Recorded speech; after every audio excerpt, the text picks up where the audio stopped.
ఇటీవలి కాలంలో యువతలోనూ గుండెపోటు సమస్యలు పెరుగుతున్నాయి. శీతాకాలం దీనికి ట్రిగ్గర్గా పనిచేస్తుంది. చలి వాతావరణం, ఒత్తిడి, అనారోగ్యకరమైన అలవాట్ల వంటి పలు కారణాల వల్ల శీతాకాలంలో గుండెపోటు సమస్యలు వస్తున్నాయి.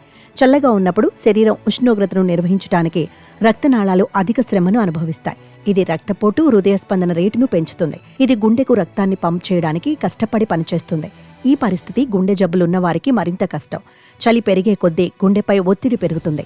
ఎందుకంటే చలిలో ధమనులు కుంచుకుపోయి ఇరుకుగా ఉండటం వల్ల బీపీ పెరిగి గుండెపై ఒత్తిడి తెస్తుంది. కాబట్టి చలికాలంలో గుండె జబ్బులతో పాటు గుండెపోటు కేసులు కూడా పెరుగుతాయి.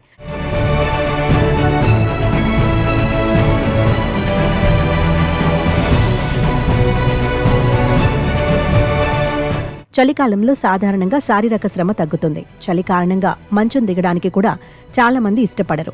ఆరు బయట నడవడం చాలా తక్కువ. ఈ బద్ధకం గుండెకు ప్రమాదాన్ని పెంచుతుంది. ఇంకా శ్వాస తీసుకోవడంలో ఇబ్బంది ఉన్న న్యూమోనియా రోగుల్లో గుండె ఆగిపోయే అవకాశం 6 రెట్లు ఎక్కువగా ఉంటుంది. అయితే చలికాలంలోనే కాకుండా ప్రతి సీజన్లోనూ గుండెకు సంబంధించిన జాగ్రత్తలు తీసుకోవడం చాలా ముఖ్యం.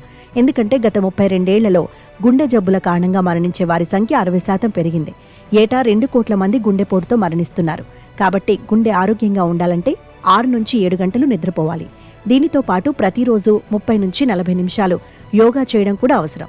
తద్వారా గుండె ఆరోగ్యంగా ఉంటుంది. చలికాలంలో గుండెపోటు వచ్చే ప్రమాదం పెరుగుతుంది. ఇది రక్త ప్రవాహాన్ని ప్రభావితం చేస్తుంది, రక్తపోటును పెంచుతుంది, గుండెపై ఒత్తిడి తెస్తుంది. 5 సంవత్సరాలలో గుండె జబ్బుల కేసులు 53% పెరిగాయి. యువతలో గుండె సంబంధిత సమస్యలకు క్రమరహిత హృదయ స్పందన అతిపెద్ద కారణం.